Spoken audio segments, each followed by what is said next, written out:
My adoptive mom hid my inheritance and tried to hand my fiancé to her real daughter, so I turned my wedding into a live exposure that destroyed them. I never imagined the woman who saved me from foster care would be the one to destroy my wedding day.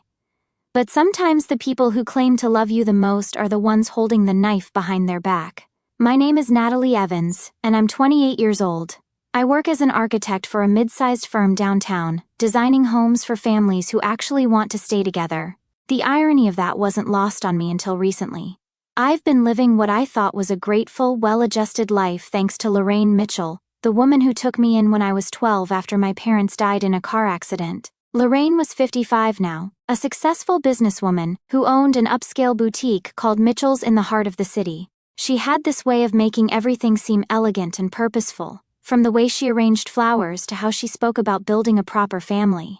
When she adopted me, I felt like I'd won the lottery.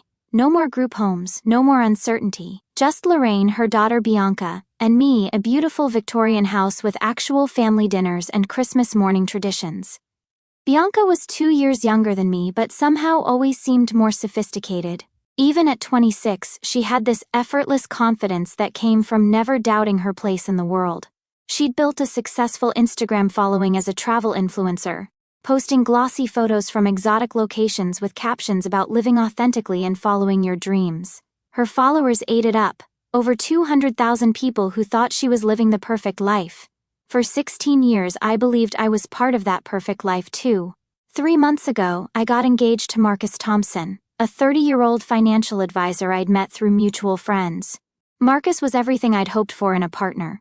Steady, ambitious, kind, and patient enough to help me work through the abandonment issues that came with losing my parents so young. Our relationship felt solid, built on 3 years of genuine friendship that had slowly blossomed into love. When I announced our engagement at Sunday dinner, Lorraine had smiled and clapped her hands together like she was genuinely thrilled.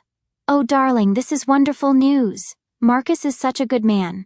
You've chosen well." Bianca had hugged me and immediately started talking about dress shopping and venue hunting, insisting she wanted to help plan everything. The first sign something was wrong came 6 weeks before the wedding. I was at Lorraine's house going through RSVP cards when she made an offhand comment that made my blood run cold.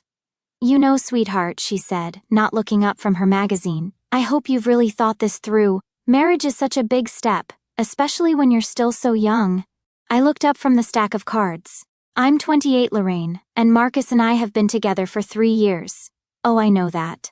I just wonder if you've considered whether you're truly compatible long-term. Sometimes what feels right in the moment isn't what's best for the future." There was something in her tone that made me uncomfortable, like she knew something I didn't. "What do you mean?"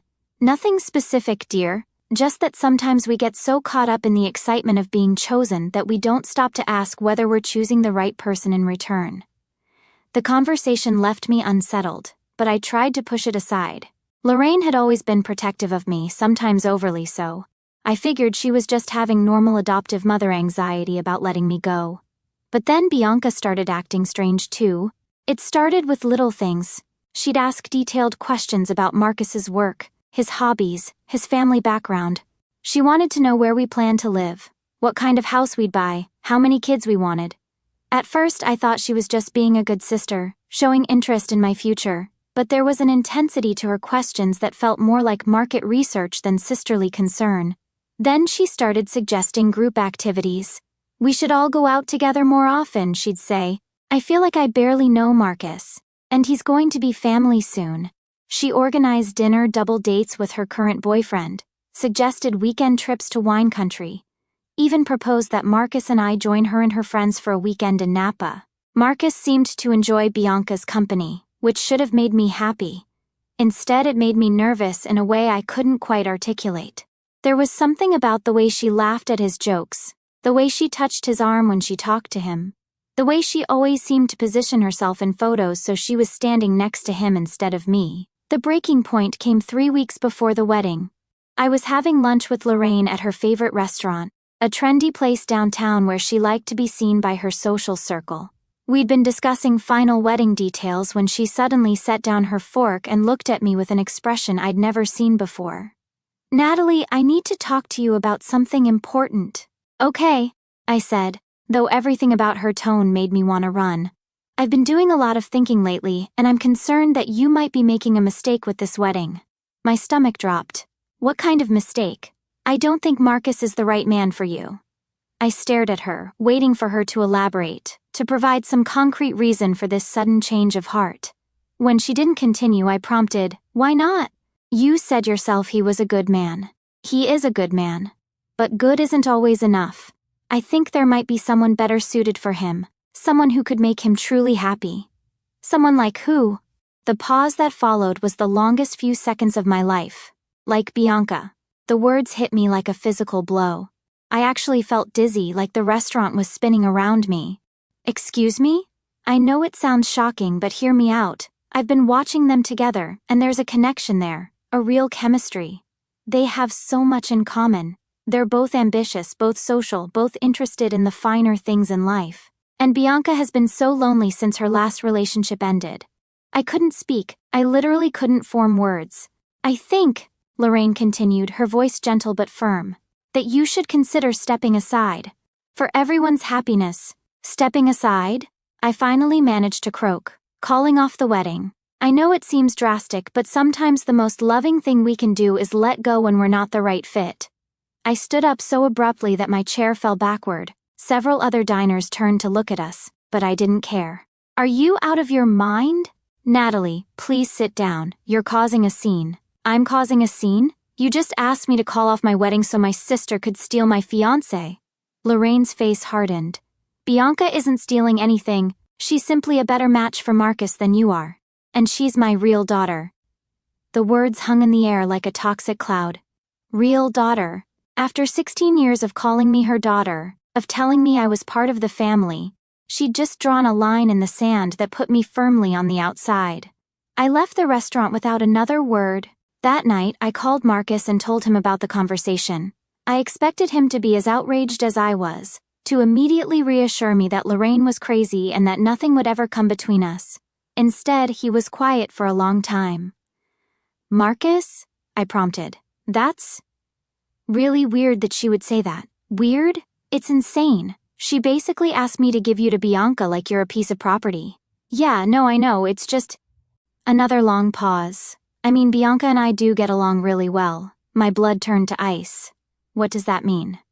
"Nothing. It doesn't mean anything. I just meant that we have fun when we hang out. But that doesn't mean I want to be with her instead of you."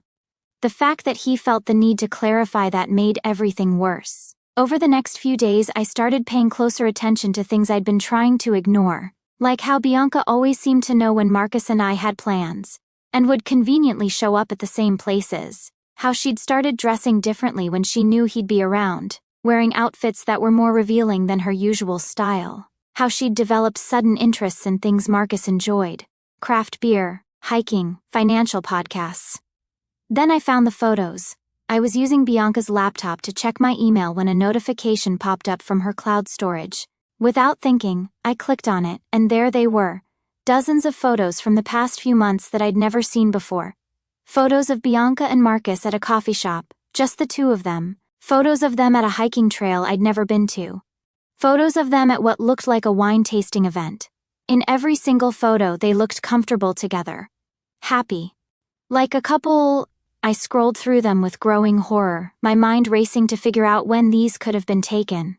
Then I found the date stamps. The coffee shop photos were from 2 weeks ago, when Marcus had told me he was working late. The hiking photos were from last month, when he'd said he was visiting his brother. The wine tasting was from 3 weeks ago, when I'd been out of town for work. My hands were shaking as I screenshotted every single photo and sent them to my own email. Then I kept digging. In Bianca's message history, I found texts between her and Lorraine that made me physically sick. "Bianca, he's definitely interested. Did you see how he looked at me during dinner?"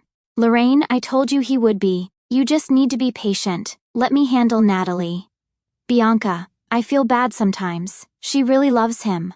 "Lorraine, Natalie doesn't know what real love is. She's grateful for any attention because of her abandonment issues. But you and Marcus are actually compatible. Bianca, when should I make my move?" "Lorraine, soon. I'm going to talk to her about calling off the wedding. Once she does, you can comfort Marcus through the breakup." There were dozens of messages like this, going back months. They'd been planning this since the beginning of my engagement. I sat in Bianca's room, staring at her laptop screen, feeling like my entire world was collapsing. These weren't just the two most important people in my life, they were the only family I had, and they'd been conspiring to destroy my happiness for their own benefit. But the worst part was still coming. I heard the front door open and close, followed by voices in the living room. I crept to the top of the stairs and listened. "So did you talk to her?" That was Bianca's voice. "I did. She didn't take it well." Lorraine sounded tired. "What did she say?" "She stormed out of the restaurant, but she'll come around. She always does when she realizes she doesn't have any other choice. And if she doesn't, then we'll move to plan B. Marcus is already starting to pull away from her. I can see it. A few more weeks of you showing him what he could have instead, and he'll make the choice himself. I still think we should tell her the truth about the inheritance." My blood went cold. "What inheritance?" "Absolutely not," Lorraine snapped. "That money is for our family's future, your future. Natalie has been well taken care of for 16 years. She doesn't need to know that her parents left her anything." I gripped the banister so hard my knuckles went white. My parents had left me money? Money that Lorraine had kept hidden from me for 16 years? How much was it again? Bianca asked. The life insurance and savings account totaled just over $300,000. With interest over the years, it's grown to nearly $500,000. Jesus. That's more than enough for the down payment on that house Marcus was looking at. Exactly. Once you two are married, we'll access the account and get you set up properly. Natalie will never know the difference. I couldn't listen anymore. I grabbed my purse and snuck out the back door, my head spinning with rage and disbelief. $500,000, money my parents had left to ensure I'd be taken care of. Money that Lorraine had stolen and was planning to give to Bianca to help her steal my fiancé. I drove around for hours, trying to process what I'd learned. By the time I got home to my apartment, I'd made a decision. I wasn't going to cancel my wedding. I was going to let them think their plan was working, and then I was going to destroy them both. The next morning, I called Lorraine and asked if we could meet for coffee. I put on my best defeated voice and told her I'd been thinking about what she'd said. "I think you might be right," I said, forcing the words out. "Maybe Marcus and I aren't as compatible as I thought." I could practically hear her smiling through the phone. "Oh, sweetheart, I know this is hard, but you're being so mature about this. This is what's best for everyone. I need some time to figure out how to handle everything. The venue, the catering, telling people. Of course, take all the time you need. And remember, this doesn't change anything between us. You'll always be my daughter." The lie rolled off her tongue so easily it made me sick. Over the next 2 weeks I played my part perfectly. I seemed distant and sad when I was around Marcus, giving him space to develop whatever was happening with Bianca. I watched them get closer. Watched him start choosing plans with her over plans with me. I pretended not to notice when he started coming home late or being vague about where he'd been. Meanwhile, I was planning my revenge. I hired a private investigator to document Marcus and Bianca's relationship. I consulted with a lawyer about the inheritance money. I booked appointments with a forensic accountant to trace exactly where my parents' money had gone over the years. And I kept my mouth shut about all of it. The evidence piled up quickly. Photos of Marcus and Bianca holding hands at restaurants across town. Hotel receipts showing they'd spent the night together multiple times. Text messages between them that left no doubt about the nature of their relationship. But I wanted more than just proof of their affair. I wanted to expose the entire conspiracy. I hired a tech specialist to recover deleted messages from Bianca's phone and Lorraine's computer. What we found was even worse than I'd imagined. They'd been planning this for over a year, carefully orchestrating situations to push Marcus and Bianca together, while making me look unstable and needy in comparison. Lorraine had been feeding Marcus information about my emotional issues, and suggesting that I was too damaged from my childhood trauma to be a good wife. Bianca had been playing the role of the supportive sister, while subtly undermining my confidence, and making me doubt my own relationship. They'd even planned what would happen after I called off the wedding. Bianca would comfort Marcus through his heartbreak. They'd start dating publicly after a respectful waiting period, and Lorraine would use my inheritance money to help them buy a house and start their life together. It was sociopathic in its calculation. 2 days before my scheduled wedding, I put my plan into action. I called Marcus and told him I needed to talk to him about something important. We met at our favorite coffee shop, the same place where we'd had our first date 3 years earlier. I know about you and Bianca, I said without preamble. His face went white. Natalie, I can explain. You can explain how you've been sleeping with my sister for the past month while planning our wedding? It didn't start out like that. It just happened. Nothing just happens, Marcus. You made choices. You both did. He looked down at his hands. I'm sorry. I never meant for this to get so complicated. Are you in love with her? The question hung between us for a long moment before he nodded. Then this is actually going to be easier than I thought, I said. He looked up, confused. I'm not calling off the wedding, I announced. What? I'm not calling off the wedding. It's tomorrow, everything's paid for, everyone's invited. We're going through with it. Natalie, we can't get married, we're not getting married. But we are having a party, and I'm going to tell everyone exactly what's been happening. His face went from white to green. You can't be serious. Dead serious. See you at the altar, Marcus. I left him sitting there and went home to prepare for the most important performance of my life. The next morning, I got ready for my wedding like nothing had changed. I put on my dress, did my hair and makeup, and smiled for all the pre-ceremony photos. My wedding party kept commenting on how calm and radiant I looked. If only they knew. The ceremony was scheduled for 4 o'clock at a beautiful outdoor venue overlooking the lake. As guests arrived, I noticed Lorraine and Bianca's obvious confusion about why the wedding was still happening. They kept exchanging worried glances and trying to catch my eye, but I avoided them completely. Marcus looked like he was going to be sick as he stood at the altar waiting for me. When the music started and I began walking down the aisle, I felt a strange sense of peace. This wasn't the wedding I dreamed of, but it was the ending I deserved. I reached the altar and took Marcus's hands. The officiant began the ceremony, but I barely heard the words. I was focused on the faces in the crowd, on Lorraine's increasingly panicked expression, on Bianca's obvious discomfort. When the officiant asked if anyone objected to the marriage, I spoke up. Actually, I object. A murmur went through the crowd. The officiant looked confused. I object, I repeated, turning to face our guests. Because the groom has been having an affair with my sister. The murmur turned into gasps and shocked whispers. But more than that, I continued, my voice carrying clearly across the silent venue. I object because my adoptive mother and sister have spent the past year orchestrating this affair as part of a plan to steal my inheritance and destroy my life. Lorraine stood up from her seat. Natalie, what are you doing? I'm telling the truth, Mother, something you should try sometime. I walked over to the wedding party table where my maid of honor had placed a laptop I'd given her earlier. With everyone watching, I opened it and connected it to the venue's sound system. I thought you might all enjoy seeing some photos from the past few months, I announced. The first image that appeared on the large screen was Marcus and Bianca kissing outside a restaurant. The crowd erupted.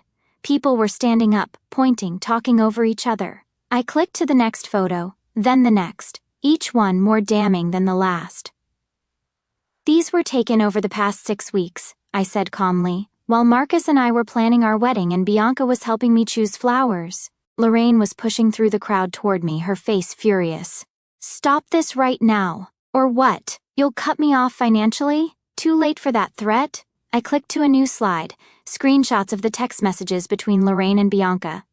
Here's my favorite part, I said, reading directly from the screen. Quote, Natalie doesn't know what real love is. She's grateful for any attention because of her abandonment issues. The crowd was dead silent now, everyone riveted by the unfolding drama. But wait, there's more, I continued, clicking to financial documents. It turns out that when my parents died 16 years ago, they left me a life insurance policy and savings account worth over $300,000. Money that my loving adoptive mother has been hiding from me while using it to fund her and Bianca's lifestyle. Lorraine reached the front of the crowd. You have no right to air private family business like this. Private? You made it public the moment you decided to steal my fiancé and my inheritance. You just didn't expect to get caught. I turned back to the crowd. The plan was for me to call off the wedding, devastated and heartbroken. Then, after a respectful waiting period, Marcus and Bianca would start dating publicly. They'd use my parents' money to buy a house and start their life together. While I presumably crawled into a hole somewhere and disappeared, Marcus finally found his voice. Natalie, please. This isn't how I wanted you to find out. How did you want me to find out? After you were married to her? After you'd spent my inheritance on your honeymoon? I clicked to the final slide, a legal document. The good news is that I've hired a lawyer and a forensic accountant. As it turns out, stealing money from a minor's inheritance fund is a felony. So is fraud. So is identity theft, which is what you did when you accessed my parents' accounts without my knowledge or consent. Lorraine's face had gone completely white. You can't prove any of that. Actually, I have 16 years of bank records, email communications between you and the financial institutions, and documented evidence of how you've been using the money. My lawyer estimates that with interest and damages, you owe me close to $800,000. The crowd was completely riveted now. This was better than any reality TV show. But here's the thing, I continued, my voice softening slightly. I don't actually want to destroy your life, Lorraine. Despite everything you've done to me, I still remember the woman who took me in when I had nowhere else to go. For a moment, hope flickered in her eyes. So I'm going to give you a choice. You can transfer the full amount of my inheritance, plus interest, to an account in my name within 30 days. You can issue a public apology for your actions, and you can stay out of my life completely going forward. In exchange, I won't press criminal charges. I turned to Marcus and Bianca. As for you two, congratulations, you deserve each other. I hope you'll be very happy together, but you'll be doing it without my blessing or my money. I walked back to Marcus and held out my hand. I'll need the engagement ring back. With shaking hands, he removed a ring from my finger and placed it in my palm. Ladies and gentlemen, I announced to the crowd, thank you all for coming to witness this celebration of truth and justice. The bar is still open and dinner will still be served. Please enjoy the party. I walked back down the aisle alone, past the shocked faces of family and friends, past Lorraine and Bianca's humiliated expressions, past Marcus's devastated form still standing at the altar. My wedding day had been ruined, but my life had finally begun. 6 months later, I'm living in a beautiful loft downtown, paid for with the inheritance money that Lorraine did indeed transfer to my account within the 30-day deadline. My lawyer had made it clear that criminal charges were still on the table if she didn't comply, and the threat of public prosecution had been enough to ensure her cooperation. Marcus and Bianca did end up together, just as they'd planned. They moved in together about a month after the wedding disaster, but their relationship fell apart within 3 months. Turns out that a foundation built on lies and betrayal isn't very stable. Who could have predicted that? Lorraine's boutique suffered significantly after word spread through our social circle about what had happened. Apparently, people don't like doing business with someone who steals from orphans. She ended up having to sell the store and move to a smaller house outside the city. Bianca's influencer career took a major hit when videos of the wedding confrontation went viral on social media. Her follower count dropped by more than half, and several brand partnerships were cancelled. She's working as a receptionist at a dental office now, which is honest work but probably not the glamorous lifestyle she was expecting. As for me, I'm better than I've ever been. I used some of the inheritance money to start my own architectural firm, specializing in designing homes for families who've been through trauma or major life transitions. I've also been seeing a therapist to work through the complex emotions around Lorraine's betrayal and my parents' death. Most importantly, I've learned to trust my instincts again. When someone shows you who they are, believe them the first time. When something feels wrong, it probably is. And when people who claim to love you ask you to sacrifice your happiness for theirs, it's time to walk away. I still think about that day sometimes, about the moment I decided to fight back, instead of quietly accepting what they'd planned for me. It wasn't the wedding I dreamed of, but it was the moment I stopped letting other people write my story. The funny thing is, I'm grateful to them in a weird way. If they hadn't betrayed me so completely, I might have spent years in a marriage with someone who didn't really want me, supporting a family that saw me as nothing more than a convenient source of labor and money.